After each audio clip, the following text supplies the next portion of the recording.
The deadline to clean up the Occupy Vancouver tent site has come and gone, and it looks like protesters are complying with a court order handed down yesterday by a Supreme Court judge.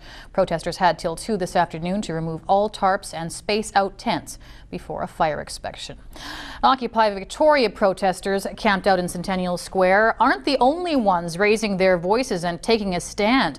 Tonight, business people near the campsite are speaking out. They say the Occupy movement is keeping customers away, and they've had enough. Kylie Stanton has the story. A loan receipt is printed out, evidence of one of the few sales made here in recent weeks. There you go. The lull at this usually busy downtown business is undeniable. We know that our business is down 20% at least, and our clientele are phoning in and telling us that they are afraid to come down and park in Centennial Square, uncomfortable to walk through that area, and so they're not coming down to see us. You have the right to peacefully assemble. Stand for that right. The downturn coincides with the Occupy Victoria movement in Centennial Square, where the first tents went up on October 15th, since degenerating into a camp for the homeless. This is what democracy looks like. Now, into its fourth week of chants and signage, protesters aren't the only ones taking a stand.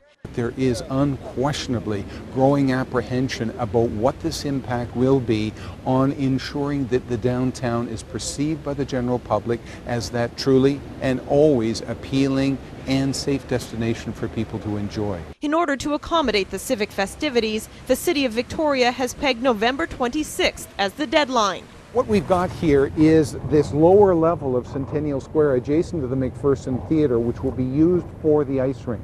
But with the holiday season looming, what's considered to be one of the most lucrative for downtown businesses, the end can't come soon enough. Really, for us, this can't happen any more quickly than it is. Please vacate the park by the northwest corner. Across Canada, action has been taken. Earlier this week in London, Ontario, camps were wiped out overnight. But here in Victoria, that's not an option. I think it's important to remember that it is a bylaw violation, and we need to work the way through the courts. We need to do it legally. Anybody here? A copy of the petition filed with the BC Supreme Court for an injunction was distributed Tuesday, giving campers the opportunity to respond. Your deadline is 4 o'clock today. It is 4 o'clock today. Most likely not.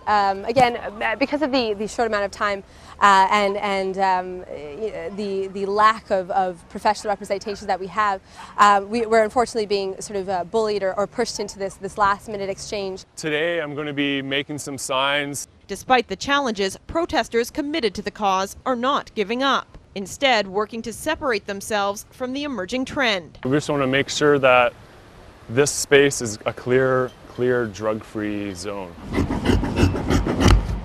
But for suffering businesses, that doesn't cut it. Now, more determined than ever to turn things around before it's too late. This will be a death toll for many businesses if it goes down further.